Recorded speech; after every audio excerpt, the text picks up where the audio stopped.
The carriages had ceased their thunder long before she reached the iron gates, and yet the echo of their wheels seemed to linger in the gray March air as if the road itself were not ready to surrender the memory of motion.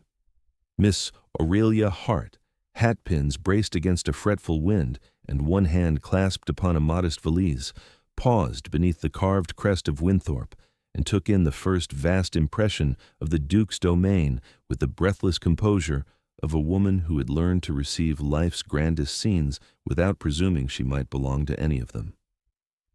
The avenue, a sober procession of elms whose winter-sketched fingers braided the pale sky, led the eye to the house, Winthorpe Hall, squared like a Roman certainty against the rolling downs, its windows dim with the pearl-smoked light of an English morning, its stone the color of old vows. She was expected, so said the letter folded thrice against the lining of her coat, but expectation did not warm a stranger's bones, nor soften the gatekeeper's blink when he saw a woman walking rather than arriving with the confidence of wheels and a crest. "Miss Hart?" he managed, recovering into courtesy as she produced the Duke's seal, and at once the gate swung inward, protesting on hinges that had known centuries. She thanked him with the careful gratitude of a governess, never effusive, never meek, then set forth along the gravel which announced each step as if the house must take her measure by sound, before admitting her by sight. She had been governess before, to a solemn sugar baron's daughters in Bath, to fretful cousins in a Brighton terrace, where sea rain could not rinse the bitterness from a widow's tongue, but none of those houses had ever carried a rumor upon the air as Winthorpe did, a rumor of silence held at attention, and grief kept diligently at work. She felt it most keenly when the facade grew near enough for her to see, not merely the symmetry, but the absence. No winter wreath upon the door, no house dog dozing with the insolence of pets who mistake titles for their own, only a dark sweep of steps and a liveried footman whose posture resembled prayer more than service. "Miss Hart," he repeated, and because his voice gentled on the name, she let herself breathe. "The Duchess's apartments are closed for the season," he added automatically, as though the fact were both explanation and apology. And then, catching himself, he stepped aside. Closed for the season. The phrase struck her with the chill of a bell in fog. She had been told only that the child required steady companionship of the mind, that lessons had lapsed after illness, that a governess of unremarkable birth and unremarkable ambition, discretion assured, would be preferred.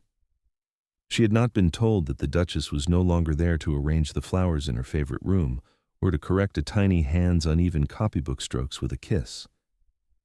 In the entrance hall, the marble floor, pale as biblical manna, offered back the ghost of her reflection in wavering pains. A steward approached, Mr. Ellis, angular and kind, with the diffident look of a man who believes himself too tall for rooms filled with portraits, offering a welcome rehearsed to spare both of them the awkwardness of beginnings. "You will find the nursery wing quiet," he said. "His Grace keeps the rest of the house engaged."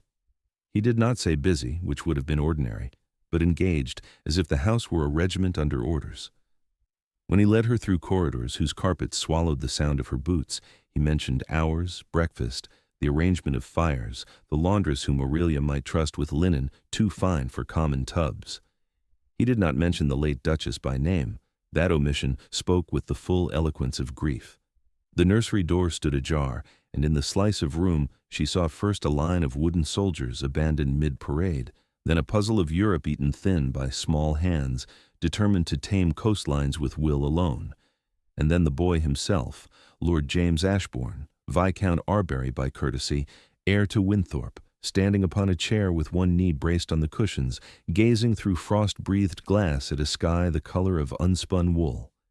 She noticed, absurdly, that his curls had a logic of their own, each lock deciding the angle of its rebellion, and that his jaw already held a miniature's version of the stubbornness engraved full size in the portraits downstairs. "Good morning, Lord Arbery," Aurelia said, summoning the voice that had soothed tempers in drawing rooms and outlasted sulks in nurseries, a voice neither indulgent nor sharp, but tuned to the possibility of trust. The boy startled, then hopped down with the grave dignity children borrow from the adults they adore. He made a bow that had been taught correctly and remembered imperfectly, and those two facts together recommended him to her heart at once. "I was looking for the hunt," he announced, as if continuing a conversation begun in dreams. "They used to pass the hawthorn by the south pasture. Nurse says they don't anymore because...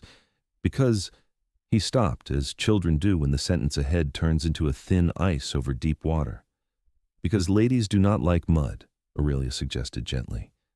This won her a quick sideways smile, the first glint of stormlight on water. "You are to be my governess," he declared, "but you don't look like one." "No? They usually smell like medicine." "I smell like trains," she said before she could help herself, and he laughed, the sound a small, pure bell that made Mr. Ellis's mouth twitch from a distance. "I came by the morning coach," she added, correcting her tone. "We shall smell of books later if we do our work thoroughly." "Books," he said, considering whether this were a threat or a promise. "Do you read things where the pirates are the good men?" "Sometimes," Aurelia said, "but often they are merely men who lost their way and decided to call it a plan." This, too, won from him that sideways light. He reached instinctively for her hand, a child's careless claim upon the person who answered not merely the question asked, but the question meant, and then stopped, fingers hovering in midair as if a law stood between him and comfort. There is, Aurelia thought, and he has learned it young. She bridged the distance herself by pointing toward the table, where a geography text lay open like a patient in need of diagnosis. "Shall we begin with the countries that enjoy the folly of naming themselves empires?" she asked. "I like the ones with too many consonants," James replied, conspiratorial. "They look like they were built to keep secrets." "Then we will be excellent friends," she said, and meant it. Mr. Ellis, satisfied that an opening had been made, withdrew. It was only then, an hour into lessons, after oceans had been penciled bluer and mountains shaded to resemble ambition, that the door's brass whispered, and a new draft entered the room, colder than weather. Aurelia turned, and every tutor's caution, every orphan's pride, every woman's instinct for danger without noise assembled within her like a hush before a chapel prayer. The Duke of Winthorpe had entered so quietly she might have believed she had summoned him by thinking of the law that stood between a child and comfort. He was not dressed for the saddle nor the chamber, but for the business of holding a county in the palm of one unshaking hand. Dark coat, neat cravat, no foppery, nothing to plead with. His face, there was a beauty to it if one approved of winter landscapes or of cathedrals, severe in the lines which grief chisels when it elects a man for permanence. Only the eyes betrayed a human descent from marble, gray, like rain that has not yet decided where to fall. "Good morning," he said, not to her but to the child, and because the voice was not stern but level, Aurelia amended her assessment, not danger, discipline held too close to the bone. James stood instantly, as if a violin string had been plucked inside him. "Good morning, Father." The Duke's gaze passed over the map, noted the corrected spellings, the straightened compass rose, the evidence of care. "You have begun," he said, almost to himself. Aurelia curtsied, not deeply, not shallowly, but with the exact degree of respect that preserved both of them from the insult of theater. "Miss Hart," she offered, "from Mrs. Dalrymple's agency." "So my steward assures me," he answered, and now the gray eyes turned upon her as if she were a point upon a star chart that must be fixed or the navigation fails. "Your references are adequate." The word adequate landed like a winter apple, nourishing, hard to chew. She answered with the politeness that wore a spine beneath its silk. "I am glad they are... Suffice, Your Grace. I am more accustomed to letting my pupils write my reputation on my behalf." The slightest tilt at the corner of his mouth suggested he recognized the audacity and had elected not to penalize it. "We shall see what they write," he said. There was, in his posture, a holding back, not contempt, not even suspicion, but that species of reserve a man develops when the world has proved itself unwilling to honor promises and too willing to reward hope with subtraction. He asked after James's cough, gone, after his appetite, improved, after nightmares. "Decreasing," the boy reported, bravely dignified, and Aurelia's heart made its quiet decision to belong to the work of mending those, whether or not anyone ever thanked her for it. "If lessons proceed, you may ride with Evans at 4, the Duke said, and something quick and bright leapt in the child's eyes before he folded it away like contraband. The Duke turned to go. "Your Grace," Aurelia said, because no house yet built had invented an architecture sturdy enough to correct grief by waiting for it to notice the error. "I shall require a globe, a Latin primer suited to a boy who likes secrets, and a slate that does not return numbers in chalk upon cuffs." He paused, and in the pause she understood that no one lately had spoken to him not as if he were a cliff or a verdict, but as if he were a man engaged in the project of a boy. "You shall have them," he said, and left the door a fraction wider than he had found it. After he departed, silence, the good sort, settled back upon the table. James exhaled as if he had been keeping time for the room. "Father doesn't like to be looked at," he confided. "Then we will look at the same things he does," Aurelia replied, "and sometimes he will mistake it for being looked at and not mind." The child laughed again. Lesson by lesson, the ice inside the hour began to learn the idea of thaw. When the bell rang for dinner, they had already plotted the trade wind's polite conspiracy and taught one another 3 new names for courage. In the corridor, Nurse appeared, kindly, bustling, uneasy with her earlobe as if it were a rosary, and declared that the master preferred punctuality in all things but applause. James slipped his hand into Aurelia's without asking. She did not withdraw. At the foot of the stair, beneath a portrait where a former duchess wore pearls like small moons and an expression like weather, Mr. Ellis was waiting with the day's tide of instructions. "Miss Hart," he murmured, "you will sit below stairs until His Grace specifies otherwise." She nodded. No use to take offense at the customs that arrange a house into layers like a cake. "And the child?" "The child," Mr. Ellis said, the smallest, the most dangerous smile visiting his mouth, "goes wherever he is loved." Dinner for James was plain and served in the schoolroom, chicken cut to fractions, bread with the cruelty removed, a sugared custard that compelled confession. "Do you believe wishes become truer if you do not speak them?" he asked, the spoon pausing with ceremony halfway to his mouth. "Sometimes," Aurelia said. "Sometimes they are like seeds that must be kept warm beneath the soil. Sometimes they are like ships that must be launched with a shout, or they never quite belong to the sea." He pondered this, then ate the custard, as if he had decided to attempt both methods. After prayers, Nurse took him for washing and the endless negotiation of buttons which constitutes half a nursery's life. Alone, Aurelia crossed to the window where the sky had deepened to pewter, and the first star, overbold, under-advised, threaded itself through the cloud's hem. She allowed herself, finally, the luxury of honest fatigue, the shoulders folding, the spine admitting it had done enough for a day. In the glass, she saw her face, neither pretty nor plain, neither young nor old, a landscape spared extremes, and she thought of the path by which a miller's daughter becomes the steward of a future duke's mornings. Not by ambition, by stubborn usefulness, by listening, by the willingness to be second, so a child might practice being first, without learning arrogance as an accent.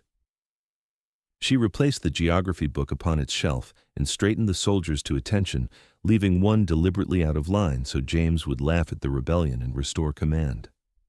When she turned, the Duke stood in the doorway again, apology and authority braided into one posture. "Miss Hart," he said, "you will find the library open in the evenings should you require it. The western fire is kept." He hesitated, then added, "If there is anything you need, speak to Ellis. If there is anything the boy needs, speak to me." It was not warmth. It was better. Permission granted by a man who did not yet believe in permission for himself. "Thank you, Your Grace," she said. He inclined his head and withdrew as lightly as he had arrived, the silence folding after him like a seal upon wax. Only when his steps faded did Aurelia register the tremor she had carried unowned since the gates. Not fear, but the keen, unsentimental intuition that the labor ahead would be holy. She blew out 2 of the 3 candles and left one, the smallest, burning, a star domesticated to a wick, because some rooms should learn the habit of light gently, like shy creatures coaxed from hedgerows. In her narrow chamber under the eaves, she unpinned her hat, laid out the single good dress not yet promised to chalk, and placed upon the washstand the framed miniature of the mother who had taught her the grammar of kindness and the mathematics of thrift. You are late, but you are in time, she told herself. And then, because a heart that means to do hard work should be fed upon a sentence before sleep, she said it aloud. Tomorrow we begin.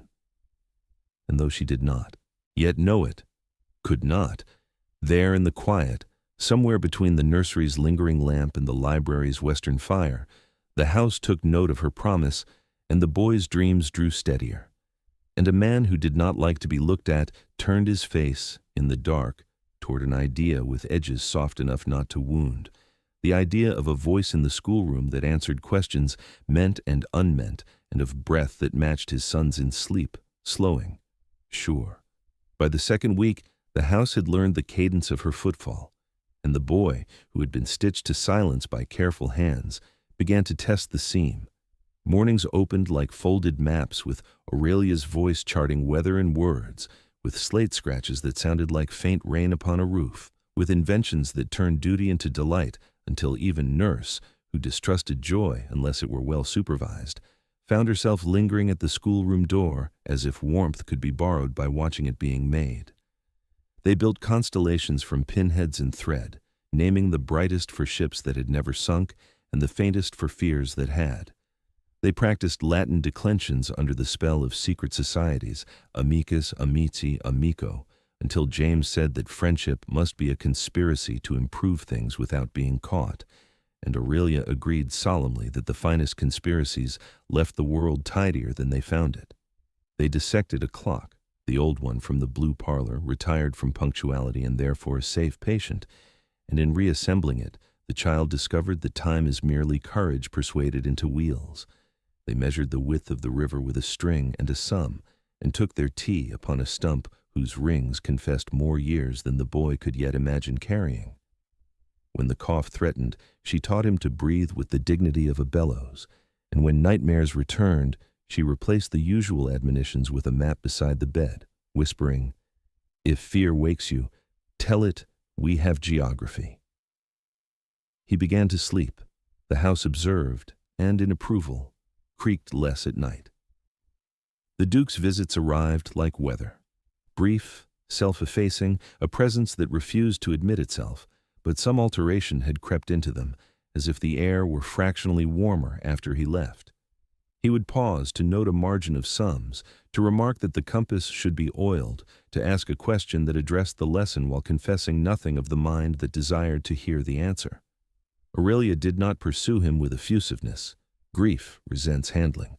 But she made room for him in sentences, saying "we" when she might have said "I," and "your father" when she might have said "he," until the boy's shoulders wore less armor, and the Duke, startled by being included without being trapped, stopped bracing at the threshold as if doorways were battlefields. One afternoon, when rain wrote its stubborn grammar across every pane, Ellis brought the globe she had requested, and with it a small parcel in brown paper and string with a label in the Duke's hand. For Lord Arbery, where secrets are stored until they are ready to be entrusted. Inside lay a slim, well-bound book with lock and key. James turned it in his fingers like a treasure that might evaporate, then glanced up at his father, who had remained, uncharacteristically, to see the parcel opened, and something fragile passed between them, recognition not of gifts, but of intention. "If secrets are boats," Aurelia said lightly, "this one is seaworthy." "We do not encourage concealment," the Duke murmured, out of habit and policy. "No," she agreed, "only courage at the pace each heart can afford." He did not contest the amendment. His mouth almost remembered a smile. After that, Winthrop discovered the pleasant scandal of laughter. It surfaced in small, domesticated eruptions, James crowing over a "you are here" pin placed upon Carthage, Nurse snorting in spite of herself when a paper theater collapsed precisely at the villain's bow, Ellis caught in a corridor with a kite under his arm like contraband, saying, "Purely for experimental purposes, Miss Hart," and Aurelia answering, "All education is smuggling, Mr. Ellis." Even the stable doors learned to swing less sullenly on their hinges. Yet joy, like a young deer, drinks with one eye upon the thicket.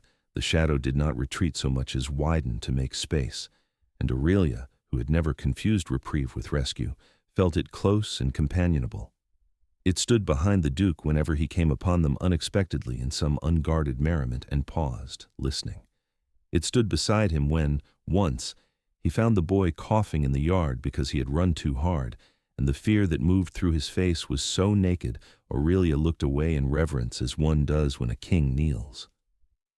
She had learned by then the shape of his reserve, not miserliness, but stewardship, the scrupulous saving of himself for a child who must not again be asked to surrender more than children should, and she honored it, even as her imagination, treacherous as a poet, began to sketch what that self might be like if at last it were spent. The thaw between them, if thaw it was, arrived in domestic accidents. In the library one evening, James, allowed to choose his own 2 inches of shelf, dragged down a folio too heavy for hands that could not yet span it. Aurelia moved to rescue both boy and book, and the Duke, entering, reached the same moment. His hand met hers beneath the weight, warm through glove and kid, and the folio settled safely upon the table, where, by some cheerful sacrilege, it served as dais for a toy regiment. "Forgive me," he said, though nothing had occurred that required pardon. Habit again, the apology a truce flag between territories that had not agreed to be neighbors.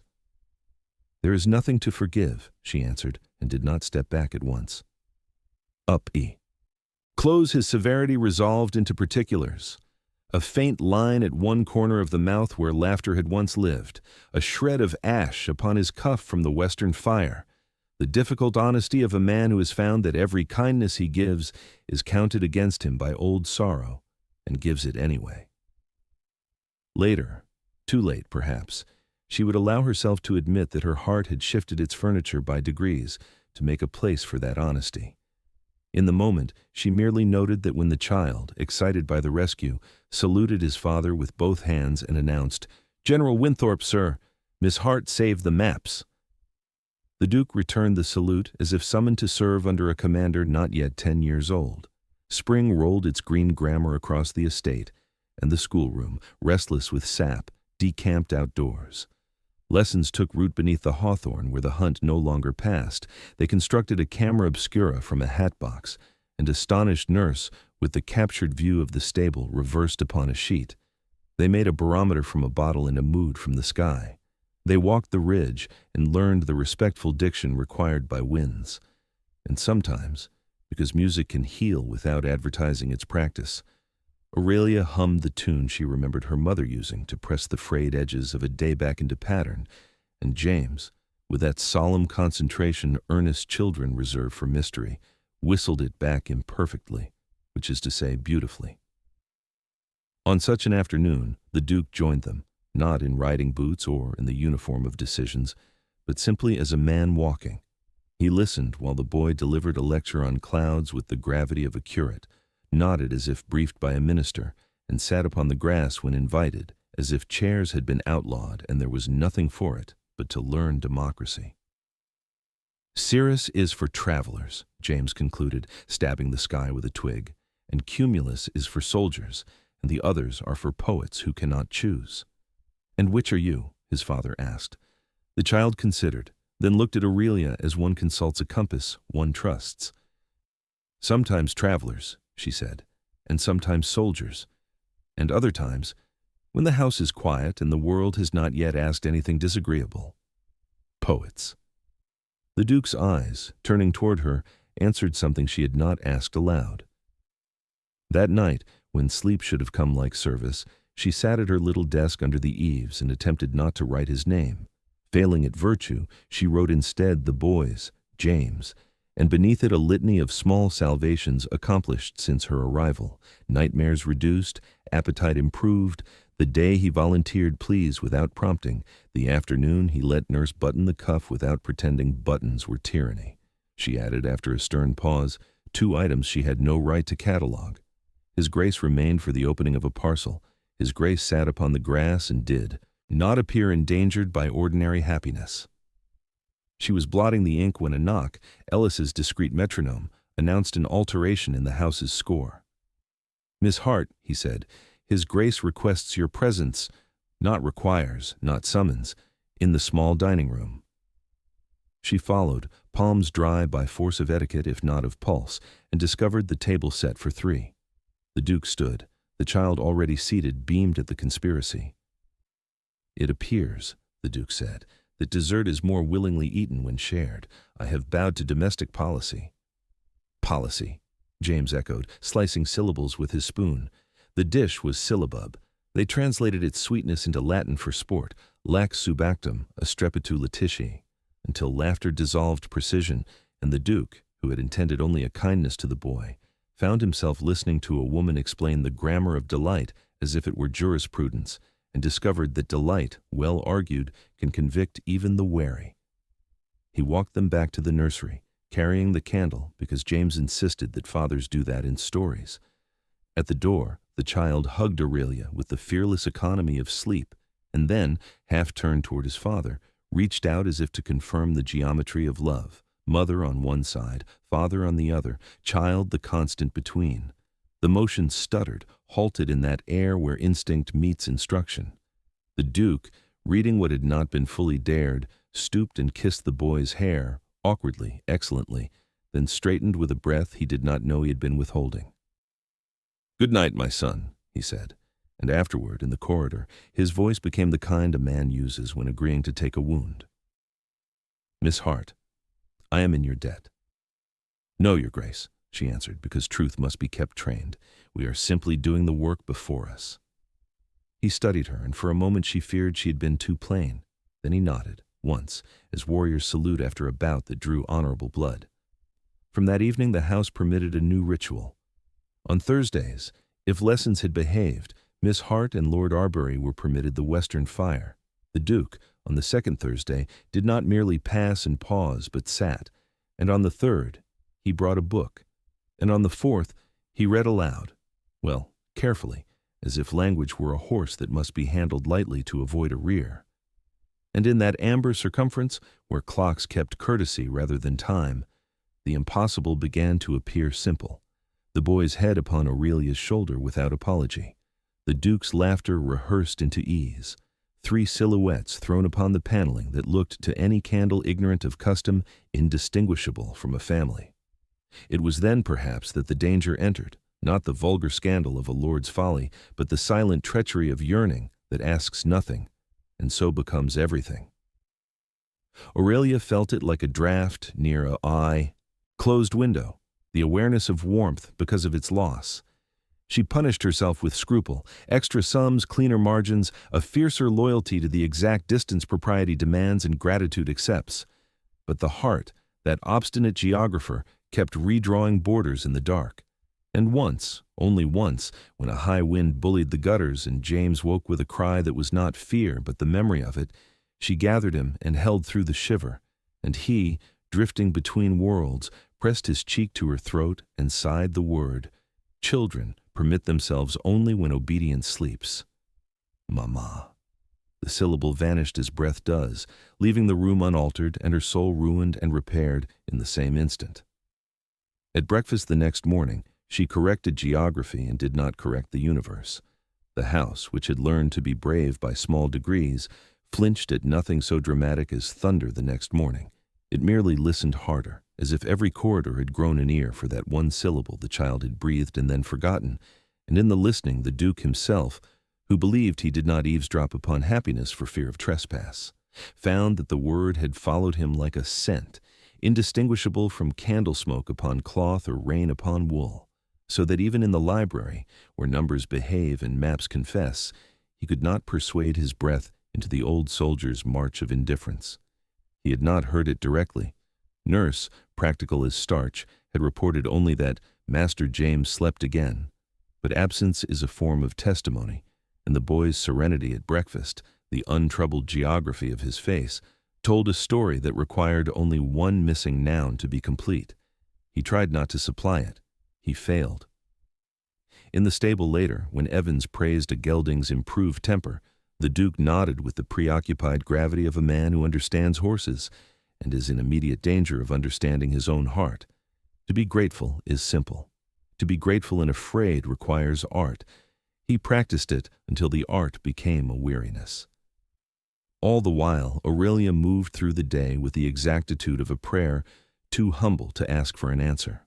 Lessons precisely kept, laughter precisely rationed, distance precisely measured, and in the precision, the house mistook composure for peace.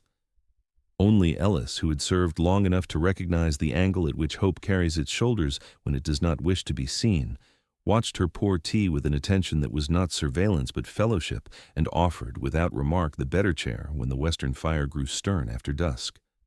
Society, which sensed the possibility of beauty like a hound and the possibility of scandal like two, did not wait for invitation. It rode into Winthorpe's quiet, first on paper, notes with edges paring knife sharp, invitations with silk cords well knotted around other people's throats, inquiries from a viscountess who had decided that charity would be an excellent disguise for curiosity, and then on wheels. Cousins who had not remembered the child's birthday in 2 years arrived bearing toys that rattled loudly enough to drown conversation. A dowager whose mourning had aged into costume delivered an anodyne for coughs and an anecdote for anything else. A neighboring baronet's lady, whose governess had never learned the proper diameter of a distance, brought hers along as exhibit and judge. "Your Miss Hart is remarkably self-possessed," the lady observed, the kindness of the words modified by the acidity of their angle, while Aurelia, 2 rooms away, knelt to tie a boot with the reverence due to any object that stands between a boy and weather. The Duke replied with something so impeccably civil it could only be heard as a refusal to gossip, but the baronet's lady had not come for civilization. "Children attach," she persisted, "and then how difficult for them when—" She let the pronoun escape into a sigh that pretended it had not had a subject. "When circumstances evolve." "Children survive," the Duke said, too sharply for drawing-room sport, and in the silence that followed, he discovered he had betrayed himself, not by naming a fear, but by admitting he had one to name. That evening he walked the south lawn until the moon made sand of the dew and attempted to bargain with God, a skill he had not practiced since boyhood. He did not ask to keep what was not his. He could not make a theology of theft, but he asked for the courage to leave untouched what had, with no consent of his, become necessary to him. The sight of his son asleep without a crease between the brows. The sight of a woman who could quiet a room without breaking it. The sight of his own hand, so long trained to command, opening to accept the untaught generosity of domesticity. When he came in at last, the house had decided to be kind. The corridor lamps held their breath, the western fire had remembered to be companionable, the nursery, upon a glance so light it could not be called intrusion, contained only the slow grammar of rest. He stood a moment at the threshold, not of that room, but of another, the schoolroom. Aurelia had left the candle burning low and the day arranged in orderly retreat, slates clean, sums holstered, a small drawing of a ship that had never sunk tacked to the map where storms are supposed to live. He saw then what he had refused to see, that gratitude, properly understood, is allegiance, and allegiance, if it does not confess itself aloud, becomes treachery. He blew out the candle and fled as gently as a man can flee. The blow, when it arrived, did so in the ridiculous uniform tragedy favors when it wishes to escape melodrama. A picnic had been contrived. Nurse approved, Ellis organized, the kitchen produced pies which made moral conduct seem negotiable, and half the county decided that a certain meadow near the river had always been the best place for wholesome spectacle. Under the hawthorn, where the hunt no longer passed, the boy flew his kite, which insisted upon regarding the heavens as a negotiation rather than a destination, and Aurelia, hat tipped to keep the world from her eyes, taught 2 small tenants' daughters how to turn a loop into a lark's nest.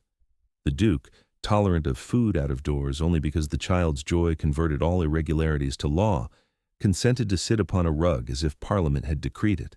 He even removed his gloves.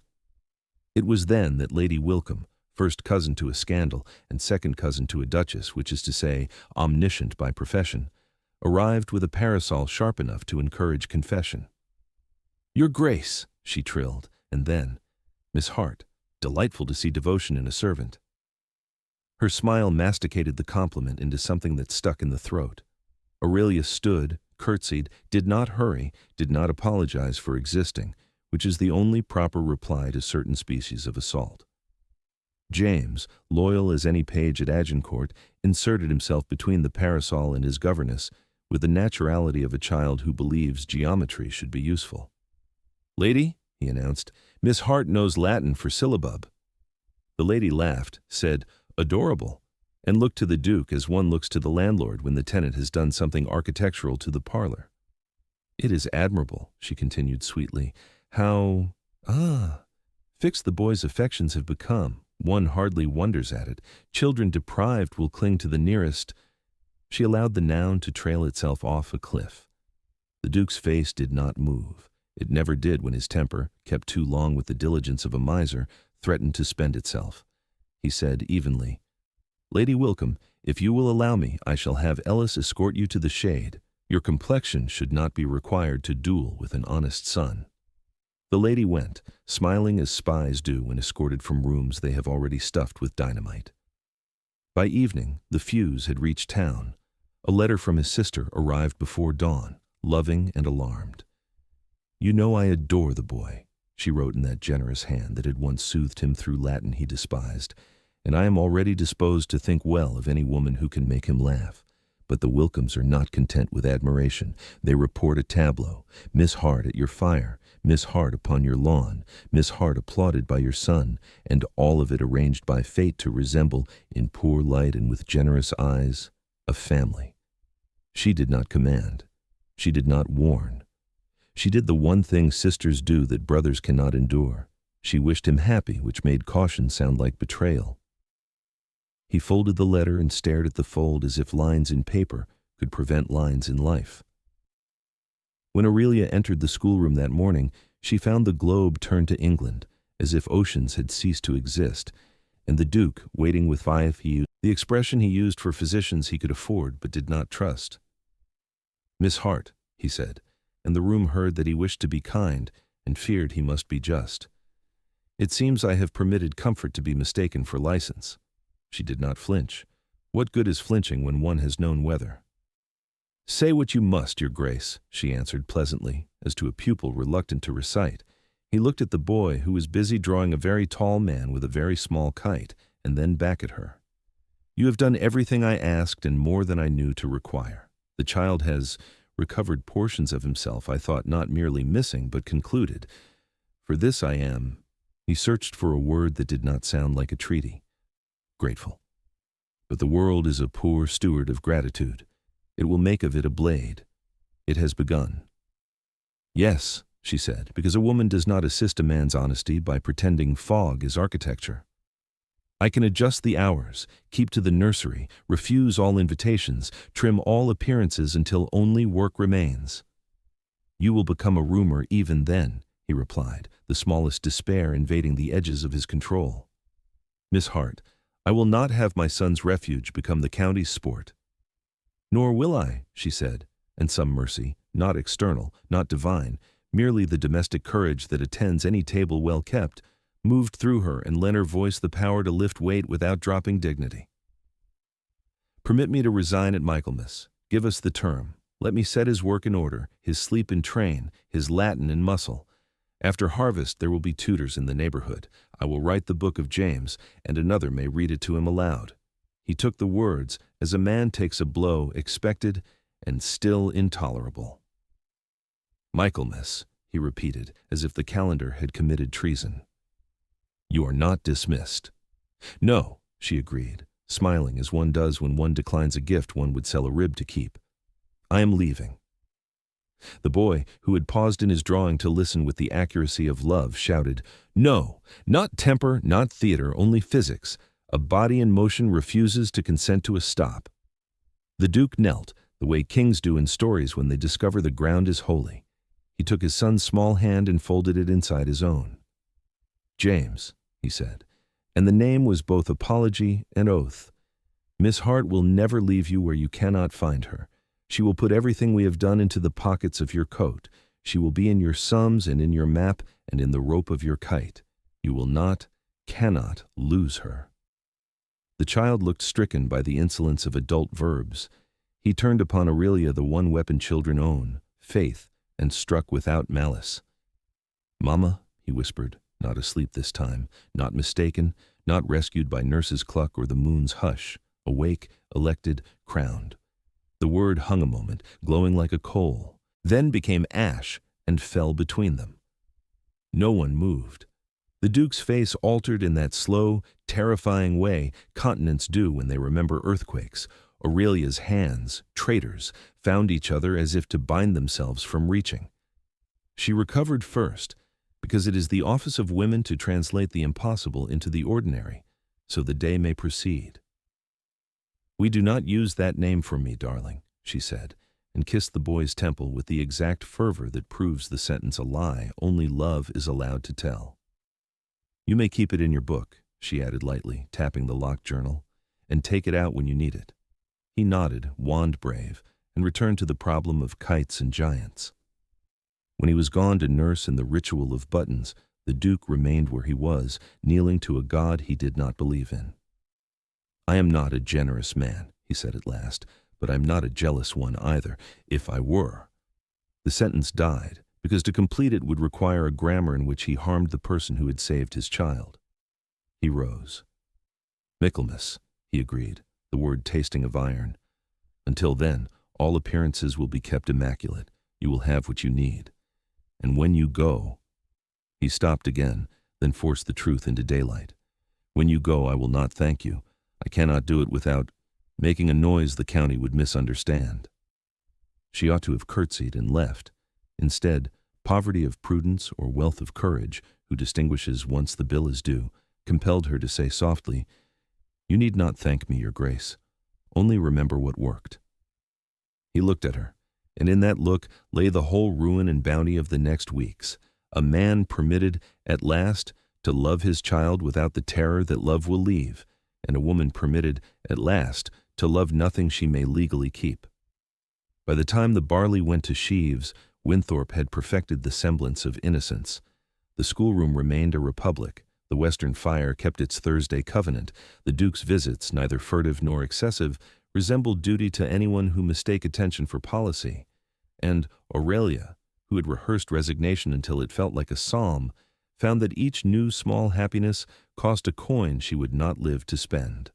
Letters arrived from agencies, offers in Hertfordshire, in Yorkshire, in households whose staircases would echo differently, and she ignored them with the righteous waste of a saint who delays heaven because a child has asked for one more story. On the last Thursday of September, the three of them sat as ever in the amber parliament of flames, and the boy read aloud, halting only when a word's courage failed, and borrowing hers to complete it. When the hour ended and the candle guttered, he kissed them both, because children believe justice is symmetrical. At the door, he miscounted his good nights and returned to offer one more to the book, which is to say to the person who had written him away to live. "Sleep," Aurelia said, and could not add well for fear the word would break inside her mouth and cut it. The Duke stood very straight and did not touch the mantle because it would have looked like holding on. "Michaelmas," he said again, and this time the calendar bowed its head and wept. Michaelmas approached the way harvest does in a dutiful county, without surprise and with a patience that made refusal feel like impoliteness. Aurelia answered it with work, which is the only liturgy she trusted, and by the first cool mornings the schoolroom had become a storeroom for the future.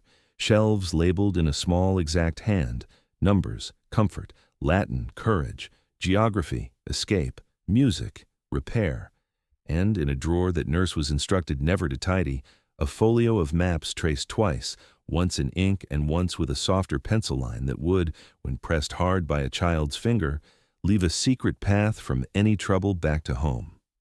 She taught James how to make lists he would actually keep, and how to throw away lists that had been written in a panic. She taught him to admit fear with the grammar of the weather, showers likely but clearing by noon, and to remember that even the sternest sentence can be softened by the adverb together. She trained his sums until they lived in his fingers, and his sentences until they remembered their verbs. She rehearsed with him the etiquette of new tutors, how to respect them without consenting to be mistaken, how to be corrected without surrendering what is correct, how to keep a secret without letting it spoil. By airing it sometimes in the book with the lock that his father had given, and they had both conspired to make holy. She did not say that her name had been stored there more than once. The child did not say he knew she knew. They made, as a capstone, a cabinet of continuances, a box that Ellis found and sanded until it forgot previous loyalties. into which they placed apparatus for days she would not see. The paper theater reinforced at its weak hinge, the kite-mending kit with extra twine and the instruction, "Repair is not failure." The spyglass with the admonition to trust what the eye loves less than what the heart believes, and the smallest of the soldiers set perpetually, defiantly, out of line, so that the boy might always have something to forgive, even if only a toy. On its lid she wrote in careful capitals, "For when the world is too much or too little." The Duke did not interfere. Neither did he pretend indifference. He inquired after supplies as one inquires after ammunition, before a battle not of his choosing. He spoke with the candidate tutors Ellis had invited, listening for a tone that would not scrape the tender places Aurelia had knit. He allowed himself twice to be instructed by her in the mechanics of translating his love into routines, a walk that does not feel like an inspection, a check on nightmares that doubles as a benediction, a question the child can answer with a story instead of a fact. "He will forgive you if you forget," she said, "provided you remember that you forgot." "That," he answered wryly, "is not a doctrine any steward would approve." "Stewards govern estates," she returned, not smiling, "and fathers govern hearts. The economies are different." There were hours of such quiet treason, against form, against the very decorum that had saved them, that she put away afterward as one might fold linen meant to last. The afternoon when James, furious with a Latin irregularity that would not yield, flung his pen and then, ashamed, fetched it back and apologized to the sentence. The morning when he coughed and she could see fear rise through the Duke like dark water in a clear vessel, and then recede because the boy's breath, coached and measured, behaved. The evening under the western fire when she read the child to drowsiness and the Duke, thinking himself unobserved, closed his eyes at the sound of her voice, not from fatigue alone, but from the relief of being kept. If she permitted her imagination to turn its face toward him, she did so only at the hour when buttons were being negotiated elsewhere, and the house left them, 2 adults, a candle, a book, to the charity of silence. She learned the complicity of not speaking. He learned the sacraments of attention. It was almost enough to make an honest woman of hope. In those last days, the county, which cannot bear a happiness that refuses to perform, redoubled its visits.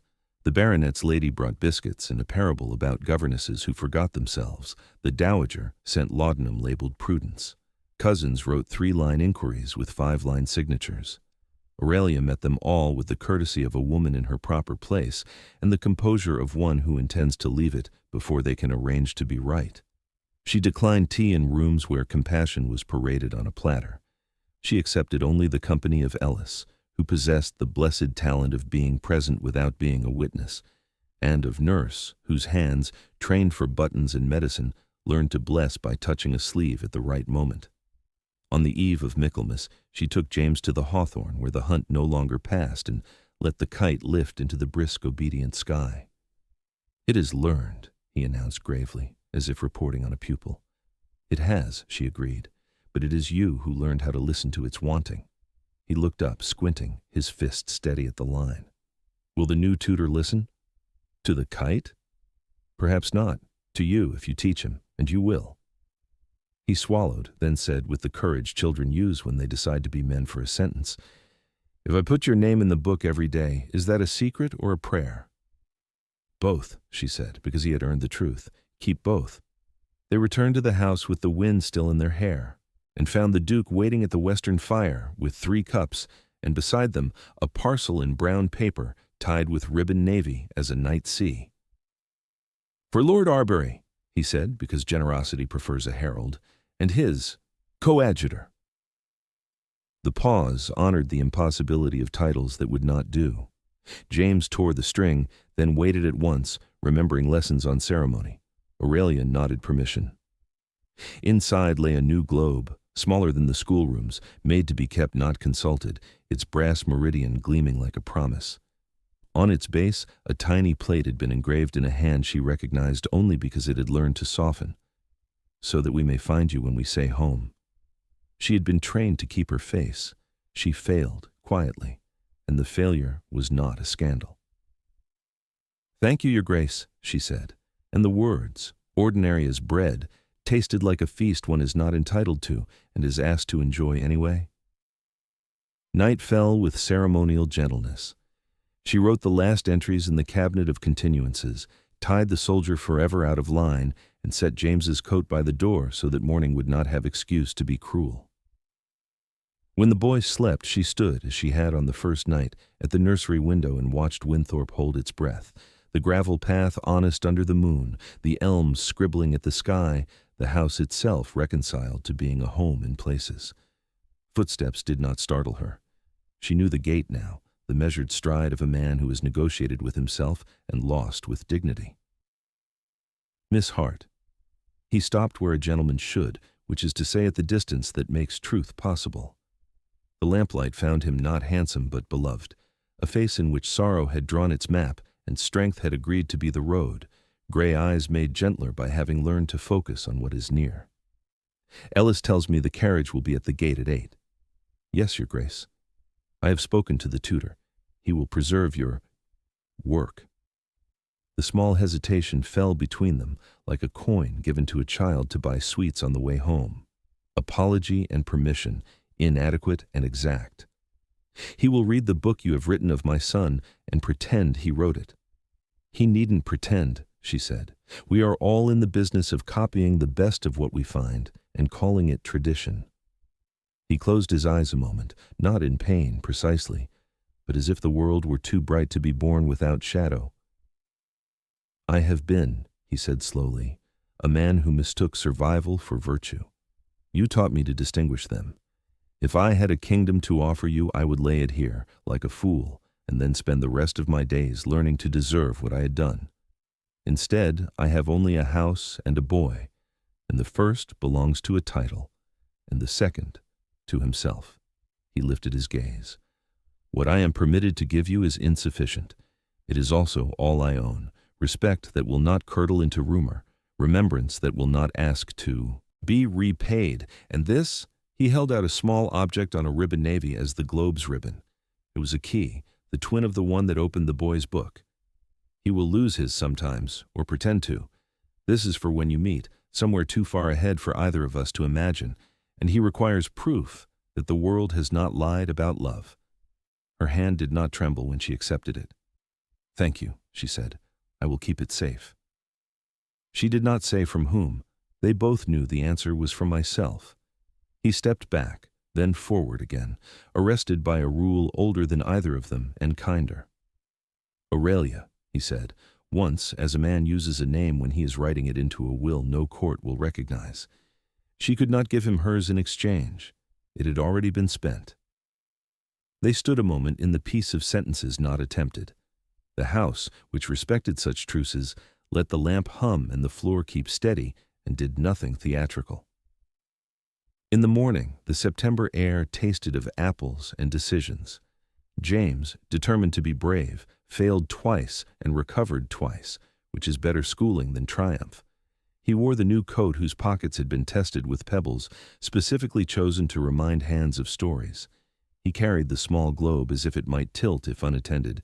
He said, "Good morning," and breakfast, in the same sentence with the stoicism of a sailor who remembers land exists. Aurelia ate toast she could not taste, and performed the pageantry of departure with a precision that spared the boy the insult of seeing adults wrecked. At the steps, Ellis arranged the trunk. Nurse muttered prayers disguised as scolds. The stable boy pretended to adjust a strap he had already corrected. The Duke stood with his hat in his hand, because a gentleman uncovers before certain victories and certain losses. James climbed into the carriage, climbed back out with the urgency of an argument, and pressed a parcel into Aurelia's hands, untidy string, ink smudge. For when you are sad, he said, and then, discipline defeating heroism, did not cry. Inside, later, she would find the drawing of the kite and the giant, the soldier forever out of line, and a page torn from his journal with 3 words in a child's effortful hand. We remember together. She bent, swallowed the salt of a life she had not asked to love, and kissed his hair as if the scent must be stored or it would vanish. Find your way by the map, she said into him, and when there is no map, listen to the wind. It sounds like my voice when it is kind. He nodded, then faced his father because boys are kingdoms that must negotiate succession with the kings who adore them. The Duke knelt, again as he always would now, and took his son's face between his careful hands. "Be good," he said, and then, "because goodness without joy is a tax, and be happy, and if the world questions your arithmetic, show them your mother." He halted upon the precipice and stepped back where the ground held. "Your Miss Hart taught you to be right." Aurelia climbed into the carriage, folded her hands so that the key's ribbon bit her palm, and kept her from reaching through the window to undo the hour. The door closed with the gentleness of Ellis's entire heart. The horses shifted, the wheels negotiated the memory of gravel, the gate decided not to object. She did not look back until the elms had braided the avenue into a tunnel of mercy. When she did, the house had ceased to be a house and had become instead a story. And at the center of the story, two figures, one tall, one small, stood as if measured against a future that would not take their sizes but would take their shapes. The road took her, as roads do. The county, relieved to be right, congratulated itself in whispers. The agency sent addresses on paper that smelled of starch and opportunity. On the seat beside her, the parcel lay with its clumsy string and its perfect title. She opened it only when fields had replaced walls and the clatter of what had been could no longer catch her. The drawing smiled up at her, kite ascending, giant reduced to scale by bravery. And for a moment, she allowed herself to believe that the world might be persuaded to be kind by the balance of a boy's hand. Then she folded the page and placed it with the key in the pocket stitched for secrets and courage, and the carriage, satisfied that its cargo understood both, rolled on. Years behave not like soldiers, but like ivy. They do not march so much as they climb. They soften borders, they make ruins beautiful, they bind what seemed separate, and in binding they persuade the wounded that devotion can be practiced without spectacle. So it was at Winthorpe after Michaelmas, where the schoolroom kept its republic under a new governor, who, because he had read the book of James, ruled with the mercy of quotations, and where the Western fire on Thursdays continued to forget clocks, and where the Duke, who had learned to kneel, found that fatherhood, once relieved of terror, is a vocation that writes itself upon the day like sunlight upon a wall. The boy grew, not wildly, as weeds do, but with the cultivated audacity of roses. He outgrew the coat whose pockets had been trained to cradle courage, and in their place acquired hands better at maps than at fists, and a mind that preferred the law of kindness to the authority of noise. He kept the globe by his bed until childhood surrendered the room to the stern charm of adolescence. Then he moved it to the windowsill, where dawn could polish its meridian. And sometimes, on mornings when the world insisted upon sulking, he spun it until the brass sang, and felt in the hum the confirmation of a voice he trusted. Find your way by the map. When there is no map, listen to the wind.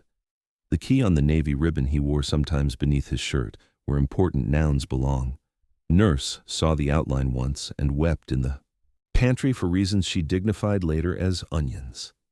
Letters arrived at intervals that coincided suspiciously with holidays, from counties whose elms stood differently, and from towns where trains taught children to measure distance, not in sorrow, but in hours. They bore no address and no signature, only a hand he recognized without needing to recognize it, the same small exact hand that had labeled shelves, numbers, comfort, and music, repair. They never said "I" and never asked, "How are you?" That is not how prayers speak. But they told stories about kites that insisted upon democracy, about soldiers left forever out of line and therefore indispensable, about boys who corrected irregular verbs and men who learned to prefer justice to victory. The wind was stubborn today, one note reported from a northern moor. We thanked it for reminding us that obedience is not the only virtue. Another. A pupil cried because he could not recite. We gave him permission to be a bell before requiring him to be a clock. James read them as one reads instructions that do not admit they are instructions. He folded them into the book with the lock, and sometimes into his own pocket, so that the sentences could warm rather than merely advise. As for the county, it tired, as predators do when the meat refuses to bleed. Lady Wilcombe discovered a scandal more theatrical downriver and retired from Winthorpe's quiet with the air of a philanthropist who has cured a disease by ceasing to speak of it. The baronet's lady replaced her governess with a Swiss who wrote schedules that frightened even the clocks. Ellis aged into benevolence and authority. Nurse married the carpenter and introduced him to the art of buttons. The Western fire kept its Thursday covenant, as if flames too can inherit habits. The Duke did not marry again. Not because he had sanctified sorrow, he had learned to distrust sanctity that refuses rescue, but because he discovered, by the ordinary arithmetic of days, that what he could legally offer would never be large enough for what his heart had learned, and he refused to insult either. The county called it austerity. Ellis called it accuracy. On rides across the south pasture, he practiced aloud questions that made room for answers longer than facts. At night, passing the schoolroom, he permitted his hand to rest upon the doorframe as if to thank wood for having once kept a certain voice safe. When the boy's cough attempted a small petty coup one winter, the Duke sat in a chair by the bed and stayed awake, not to punish sleep but to ensure it had moral supervision. When the fever broke, he did not weep. He'd given up doing important things in public, but the smile that visited his face could have persuaded a cathedral to become a kitchen. On a spring afternoon, finding a kite in need of reprieve, he repaired it with hands that had learned the humility of glue. Repair is not failure, he heard, and obeyed. Years pass even in CTO sentences that would rather keep them, and so the boy became a youth and went to Cambridge, where he did not disgrace his tutors, and did occasionally disgrace the river by preferring to think in a boat. He returned for Christmases and harvests, and once, for a funeral, the county had anticipated with the relish of prophecy, and was perplexed to find gentle. It was not the Duke who died, nor Nurse, nor Ellis. It was the dowager whose mourning had become costume, and even her departure softened gossip's edge. In the churchyard, James stood with hat in hand and discovered that the grammar of grief had become less terrifying because someone had, long ago, diagrammed its sentences for him. That evening by the western fire, kept out of sentiment and out of respect for good architecture, he and his father sat as if attending the reading of a will no lawyer had the instruments to execute. "You wrote to her," James said quietly, a statement disguised as a question. The Duke did not answer yes. He did not answer no.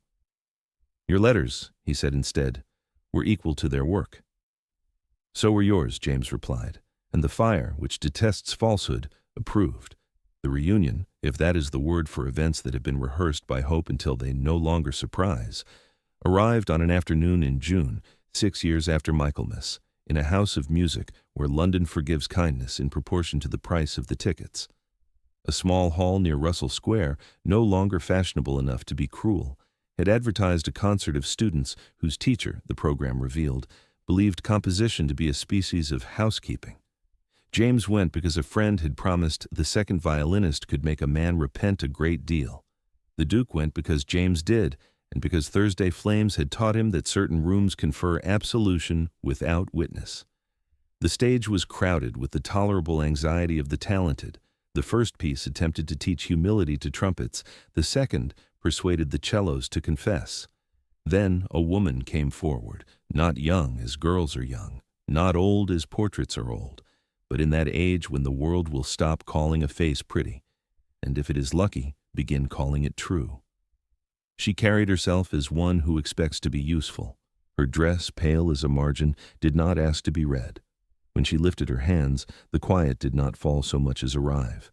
The composition she directed began where comfort begins, with the sound of breath made visible. Then the melody appeared, the one James had long ago whistled back imperfectly, and behind it another voice, a harmony that understood regular verbs and forgave the others, and then a third, as if a father had decided to try singing after all. The piece did not end. It returned, as good stories do, to its beginning, by a new road. James found his eyes unfamiliar with dryness. The Duke sat very still, which is the strongest movement certain men permit themselves. In the lobby, afterward the crowd made of politeness a fog into which people disappeared and reappeared. James, taller now than most of his elders, and too honest to pretend he did not mean to look, meant to look. He saw her near a table stacked with programs and flowers that had not dared to be vulgar. She was speaking to a boy of 10 whose hair betrayed a stubbornness inherited from no musician. She smiled, listening, and the child's hands, which were trying to explain thunder, grew calmer under her attention. James felt the old geometry assert itself. Child is constant, adults as variables, and without deliberation stepped forward. She looked up. Recognition did not startle her because she had been practicing it every morning since practice had become necessity. Lord Arbery, she said, and the sound of his courtesy title in that voice proved that certain nouns can be polished by love until they behave. He bowed because his body remembered how to salute the commander not yet 10 years old. Miss Hart, he answered, and then spoiled the symmetry with truth. Aurelia. The boy beside her opened his book, the sort with a lock, naturally, and made a fastidious note. 2 people who love each other speaking in code. This is my pupil, she explained. He observes what adults think they are hiding.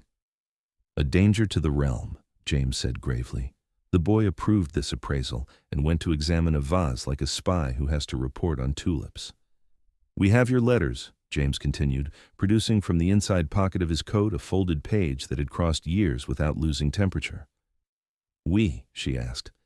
My father and I, he said, and then amended with Cambridge honesty. Mostly I, but he read them with the expression he keeps for laws he did not create and will defend. He stopped, because there are courtesies one does not break even to hand a woman her own sentences. He is here. She nodded, because of course the Western fire would have raised him to attend the right music. The crowd thinned to the species that believes privacy should be rationed. The Duke approached, hat under his arm, though no one wore hats any longer, because certain gestures refused to retire. He did not bow. How could a kneeler bow? He did not smile. How could a man laugh in a language he had used once and stored like an heirloom? He said only, Miss Hart, and the name, after 6 years of Thursdays and 1 Michaelmas, contained all the immodesty of gratitude. They did not speak of the cabinet or the soldier forever out of line, or the kite which, James reported with appropriate solemnity, had learned to prefer thermals to string. They spoke instead of the concert, and of pupils, and of the price of paper, and of how London windows do not know how to be honest about sky. But the code, a chastity they had both sworn and kept, allowed a single exchange in the language that remembers. The Duke produced from his pocket the twin key on the navy ribbon. He has not lost his, he said, nor have I. She did not take it. She did not need to. Proof had ceased to be the object of proof. Keep it, she answered, for when you meet him in a place that requires you both to remember you are permitted to unlock things. The boy reappeared then, tulip intelligence complete, and announced that the world had behaved agreeably for an hour and ought not to be scolded. Aurelia laughed, and the sound, domesticated to a hall, did not forget the nursery. After that day there were more letters, fewer explanations. Once in spring, a parcel arrived at Winthorpe addressed to Lord Arbery in the small, exact hand. Inside, a folio of new maps drawn for a county he did not yet know he would govern, a place where responsibility and mercy shared a border, where teachers and fathers were the same word in 2 dialects. Years later, how many depends upon whether one measures by kites or harvests, James married a woman who understood that a house is an instrument and a child a song. And the county, merciful at last, applauded without sniffing. At the wedding breakfast, the Duke touched his son's shoulder with the pride of a man who has learned that pride is sweetest when it does not imagine itself the origin of what it blesses. Afterward, in the quiet that follows bread, he stood by a window and allowed himself to remember a carriage at a gate and a figure under elms in a sentence, find your way by the map, that had proved stubbornly true. As for Aurelia, she continued to do work that disdains trumpets. Boys and girls who were not hers learned to breathe as bells. Men and women who had once mistaken survival for virtue learned to separate their accounts. One child who could not be persuaded to read learned to listen to the wind, and then to letters, and then to his mother, who discovered she had been fluent all along. On Thursdays, habit is a religion she could keep. She lit a small fire wherever she was and read aloud to whatever was in the room, sometimes to a pupil, sometimes to a silence that had earned promotion. She did not marry, not because she had disdained love, but because she had spent it, and the spending had made the world wealthier.